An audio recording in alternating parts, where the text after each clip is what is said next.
Hi Guys by William's Voice. Welcome back to another story that will stay with you long after it ends. If you enjoy emotional, real-life stories that feel almost too personal to be fiction, make sure to like this video, subscribe, and turn on notifications.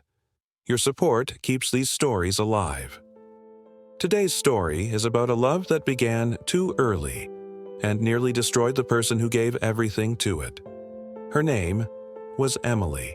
She was only 15 when she met Jake. Emily grew up in a small town in North Carolina.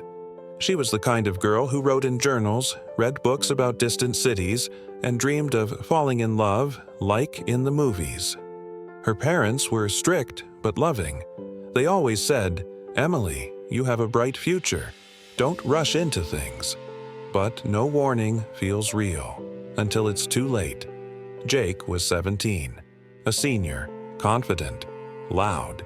He played soccer, drove a beat-up truck, and had a smile that made most girls in school look twice. Emily never thought he'd notice her. But one afternoon, in the school library, he did. "Hey, I like the way you write. You're different." That's all it took. They started talking, then texting, then meeting up after school, always in secret. Jake didn't want anyone to know. He said that people would judge their age difference, said she was special, and he wanted to protect that. And Emily believed him. Because when you're 15 and someone older calls you special, you believe. Within weeks, Emily was completely in love. She started ignoring her friends, stopped going to her poetry club, spent every moment waiting for Jake to text. Her grades slipped. Her focus vanished. And every time someone questioned the relationship, she defended it like her life depended on it.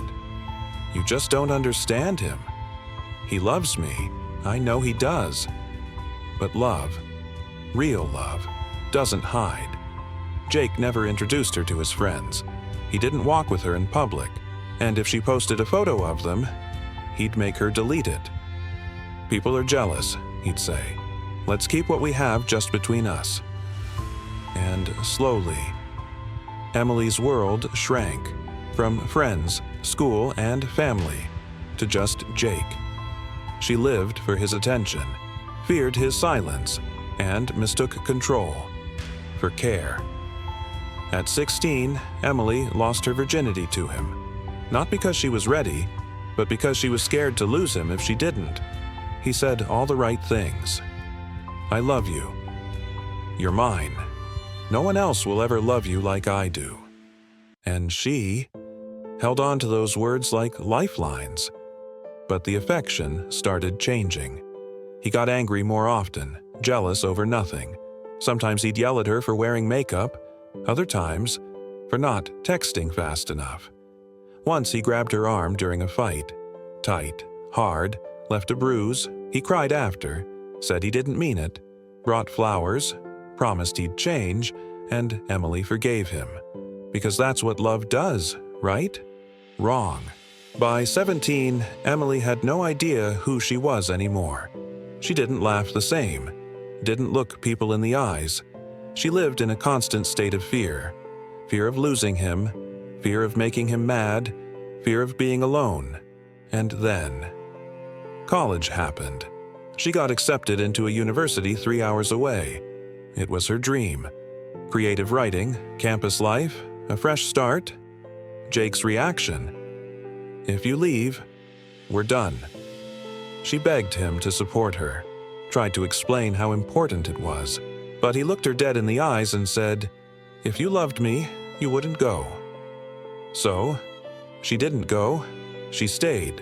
She worked at a cafe in town, watched her classmates leave, watched their Instagram stories full of dorms and new friends and possibilities, while she waited for Jake to come home from work, cooked dinner, cleaned his place, and slowly, she stopped writing altogether.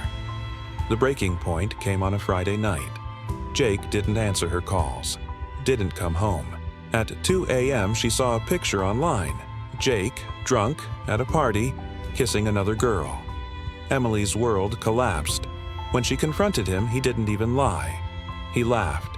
You knew what this was. You're not going to do better." Those words shattered something inside her, and this time, she didn't cry.